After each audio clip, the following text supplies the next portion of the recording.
welcome back to the Let's Get Ballyer Talking podcast. Today we're talking about pop culture. To start us off, a popular topic that most people probably know is the author J.K. Rowling. J.K. Rowling doesn't really portray minorities or any other sort of queer characters in her writing, and it's I don't know, go from here. With Orion's, it's not just issues with the trans community, it's also very racist towards individuals. The only Asian character is Cho Chan, which is extremely racist, and the only Irish character likes explosives. Yeah. And he has a very stereotypical name. Yeah. What is it, Seamus? Yeah. Yes, it was.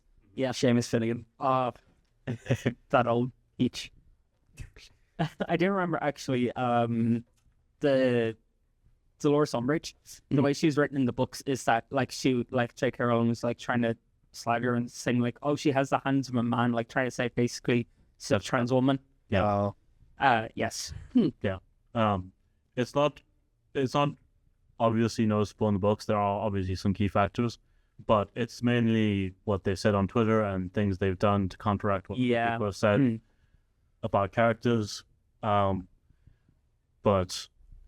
it's just one of the many bad tropes associated with pop culture, I suppose. I remember when all that stuff started happening that she tried to pretend that it was like old age, that why she'd click retweet. Yes, I remember this. And then just like, whoopsie. Then she was just like, no, actually, no, I didn't. I'm a bigot, actually. Do you know who did it? Was I hate when I'm accidentally due to my old age transphobe. Graham Lennon as well. Oh, Like, it's so hard now, like watching, especially like the IT crowd. Yeah. Where like they have that episode where it's like a trans woman is dating Matt Berry and they have like a physical fight. Like it's so weird like watching that now and thinking like, oh, he hates trans. he wrote that like, with his and heart. at the time, like I watched it and I didn't really think, like I thought it was weird, but I didn't think too much of it.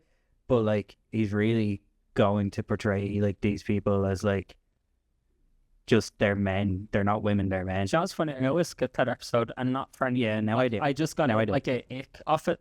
Yeah. And like that was before I even knew about any of his views or whatever. Yeah, exactly. Yeah. From that episode. A lot of creators kind of use their creations as weapons against For sure. the queer community or anyone they'd see as lesser than them, I suppose. And even when we do get representation, we get like tragic relationships, like in Buffy, like with Willow and Tara. Yeah, it's the lesbian death trope. Bury your gays. It's like, it's always with lesbian or bisexual women. Like they always get killed off, and it's usually always like an accidental death. Well, that was with Tara as well, wasn't it? It was a stray bullet. Yeah. And in the 100, Alexa gets stray arrow. Yeah. They're not being very it's supernatural as well. Like there's so many ones where like supernatural at all. Particularly lesbian women or bisexual women, they just get killed off. Yeah. But for no reason. Like it doesn't have any. That's the story. It doesn't Like it's nothing they've done. Yeah. Like it's just pure for the sake of doing it, kind of thing. Yeah, it's pure accidental. Like Yeah. Speaking of supernatural as well as the death trope, they do a lot of queer baiting. I'm sure anyone that's watched the show has seen Dean and Cass's relationship. What's it called? That name. Destiel. Oh my god. Yeah. Definitely goes beyond bromance. Yeah. The characters are displayed as 100% heterosexual. Yeah. You know, so I've also seen people like shipping Sam and Dean together, which is going far beyond. that's a bit related. Like weird. They're related. they are brothers. Yeah. They brought it up in the actual show. Yeah. They had a episode of the episodes where their lives are in a book format, and there was Dean/Sam girls. I was like, they do know we're related. Crazy in the car. Yeah. Wild. Yeah. No, it's really creepy. That's like disgusting, actually. it's like, oh, they're gay. They must be into incest as well because they're perverted. They're already committing one sin. That's and another. No, it's really Basically fucking weird. villainized. Although that topic is not exactly a good thing to go on, whether you're straight, incest, or otherwise. Yeah, it's not a good look. I I don't really see it as much with like straight siblings getting shipped together. Like that's just gonna go like that's I've seen it like so much in the supernatural fandom, like really big shit. Like I don't get it. it's very awkward. I don't see that with any other shows really. No, like, yeah, Supernatural is like real guilty of it, but there's a lot of seasons of that, so like it becomes more apparent because there's a lot of examples of it where shows that didn't last that long, you only see a little bit of it. Yeah. But like I like the queer baiting, and it goes for like I genuinely think is because Supernatural is like a weird show and it had a particular following, like a culty kind of, like lefty kind of following, that they're like, oh, we can get away with using queer people. Like, do you know what I mean? Like, they'll be on board for it. It was a very early show. Yeah. They started like later on to kind of get a little bit more progressive. Yeah. But not too much. No. A show that was actually kind of like Supernatural in terms of similar themes and stuff. That actually I think they did the queer community pretty well. Yeah. There's a show called Lucifer. I don't know if anyone's seen it. Yes. I love Lucifer. It's such a great show. Don't get me started on the show. Yeah. It's like they portray the devil's threesome. Yeah. It could be seen as bad, but like at the end of the day, he's actually a good guy. Yeah. And, like he's just comfortable with sexuality. Which you don't see much. No. Bisexual. Especially with men. Actually, I find men are like kind of reticent to admit like that they're gay or that they're bi or whatever. But like in media. But women are like more likely to admit it, like at least in TV and film and that. Yeah, that's it. Obviously, Lucifer is like pretty modern day. I think I love Lucifer. Yeah, that's reason. One of my favorite shows was. But like it's banging. I love it. Yeah, like so maybe that's why they were a bit more progressive. Because the time as well. Yeah. Another one that's like that is Brooklyn Nine-Nine. Oh yeah. The representation is so good. It's just they make them so human. Yeah. Let's see, that's the thing, isn't it? Especially back in it's like basically like these people are just people. Like so they do the same stuff as us. They have the same lives as us. Yeah. Do we know if any of the characters are actually queer in real life? Rosa. Oh, she is bisexual. And Holt. Yeah. Okay, that's cool. But yes, he was queer. His first non-serious role, and he used to. He looks very serious. He used to act in opera before. That's the polygon. That's the gay trope. He looks serious. But yeah, no, Andrew, it was. Do you remember? Right.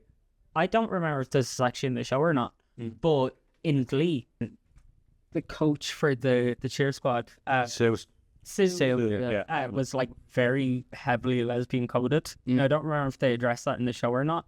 But I definitely got that kind of vibe off her. There was an episode where she married herself. Oh my god. Yeah. She got like a dress and she had a wedding and everything. That's very asexual coded. The coach or aromantic. The coach as well came out as trans in that show. Coach B. Yeah. It was actually, do you know what, for its time, I always just remember Kurt being like, Mr. Shu being like, okay, it's boys versus girls, and Kirk going for the girls' side, and Mr. Shu's like, no. No, it was actually, for such an early show, it was kind of progressive. Yeah. They still portrayed them as like, bullied.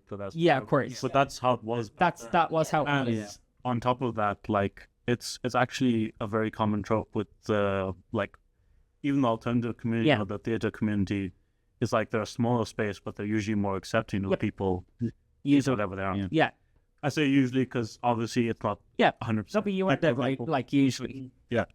Like those have always been like safe spaces for people. So it's kind of cool to see that in the show. It's actually funny. Sorry, Denver. Dude, I was just looking at your t-shirt, Nightmare Before Christmas. I feel like that kind of thing hits home with a lot of queer people. Yeah. Like kind of horror kind of themes. Like lots of queer people I know are like horror people. Yeah. Queer people love horror. They do. For some reason, I don't know. I don't know what it is. Yeah.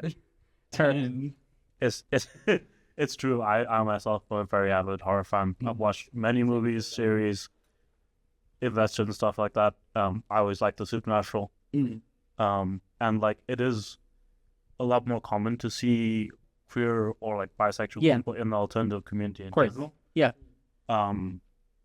And like I think it's because that everyone in that community is normally the outcast. Yeah. the people So it's that like were kicked out of the groups Yeah, because they're yeah. different. So then we It's like a group full of like misfits. exactly like people are able to be themselves because the reason they're kicked out is Yeah. because they're themselves. So they can like kind of celebrate themselves then. Yeah, Sex Ed, that TV show shows that. It's just a bit. Yeah. How there's different people, but they all just get on with it. Yeah. And help us I show 'em. think for in terms of representation, how they did that, because I think in terms of in season 2, was season 2, whatever one was kind of their most recent one, that when they moved the school, they branched out into ethical non-monogamy. Sorry if I can speak, which was a bit more of a step in a kind of a new direction, but I think they did that quite well. Yeah. No, definitely. It's more realistic in the way that they look Yeah. at things. It's not Hollywood or the way they want it to be. Yeah. It's these are actually people. Yeah. Sometimes it goes right. Yeah, It goes exactly. horribly wrong. But you still But yeah, well, see, that's the thing. Like, I feel like in a lot of shows, like I haven't seen Sex Education. Like, it's on my I recommend it. Check it out. Right. Check it out. Definitely. But I know, like, a lot of times, like in Hollywood, they'll portray a thing as like the absolute ideal scenario, and then they'll lead people to believe that that's what happens every time. Oh yes. No. This does not go. This does not go that route at all. It's very dark and like very close to home for people. Yeah. I think they did portray it pretty well, especially, you know, trying to discover yourself sexy. Sure. As a teenager that's going through puberty, it's a lot. Yeah, it's like everything. Like it's like everything. Like one of the avenues they go down is like coming out, like finding your sexuality as coming from a very religious family. Yeah. Which I think would be the case for a lot of people growing up in this country.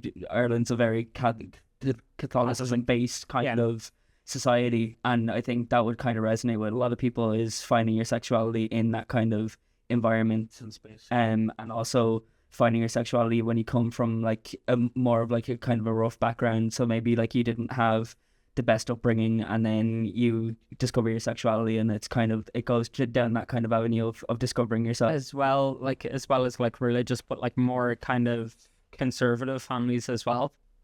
Okay. But yeah, no, like it is. I do like finding kind of content that's like just more realistic about it, because like real life is messy. Yeah, that's the thing. It's definitely been done more in modern day because we've made leaps and bounds. Sure, we've gone backwards in some ways too, but we made progress compared to, let's say, 20 years ago. Like, of course, films back then were so anti-gay, anti-bisexual, anti-anything really. Like, even to an extent, minorities, maybe not as bad as back in the day.